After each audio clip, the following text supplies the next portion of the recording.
vous voulez acheter une voiture en France. Monsieur Cochon d'Inde rêve d'une belle berline à 20 000 €. Mais attendez. Combien cela va-t-il vraiment lui coûter? Mais ce n'est pas si simple. En France, la TVA sur les voitures est de 20%. Cela signifie que Monsieur Cochon d'Inde devra payer 4 000 € juste pour cette taxe. Monsieur Cochon d'Inde pense qu'il a terminé. Mais non. Il y a aussi des frais d'immatriculation. En France, cela peut atteindre 300 € selon les départements. Alors, entrons dans le vif du sujet. Si nous additionnons tout cela, la voiture coûte maintenant 24 300 €. Mais ce n'est que le début. Le coût d'entretien annuel de la voiture en France s'élève en moyenne à 800 €. Cela inclut l'assurance, l'entretien et le carburant. Ajoutez à cela la taxe sur les véhicules, qui peut atteindre 150 € par an. Vous commencez à voir le tableau se dessiner. Mais ce n'est pas fini.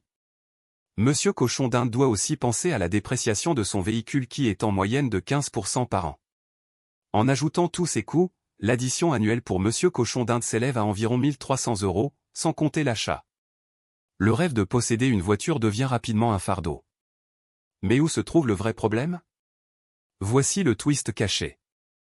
La France a le taux d'imposition le plus élevé de l'OCDE, à 46,2% en moyenne. Cela impacte directement votre pouvoir d'achat. En comparaison, l'Irlande est à seulement 23,5%. Imaginez ce que vous pourriez faire avec cette différence. Moins d'impôts signifie plus d'argent dans votre poche.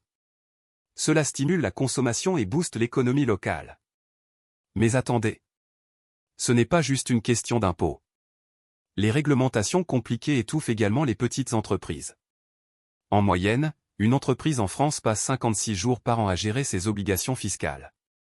Imaginez le temps perdu. Cela représente un coût de 12 000 € par an pour une petite entreprise. Oui, vous avez bien entendu. Alors, que se passe-t-il si nous réduisons ces charges? Les petites entreprises prospèrent et créent des emplois. Regardons un exemple, en 2019, l'Allemagne a réduit ses impôts pour les entreprises, entraînant une hausse de 3% des investissements. En revanche, la France a vu ses investissements stagner, avec une croissance de seulement 0,5% en 2020. La clé réside donc dans la liberté économique. Plus d'État, moins de liberté. C'est un cercle vicieux. Enfin, retenez que chaque euro que vous dépensez est un euro qui pourrait alimenter l'économie locale. Moins d'impôts, c'est plus de croissance. Pour conclure, laissez-moi vous poser cette question, si vous aviez le choix, préféreriez-vous vivre dans un pays avec des impôts élevés ou faibles? N'oubliez pas, la règle d'or, moins d'État, plus de liberté économique.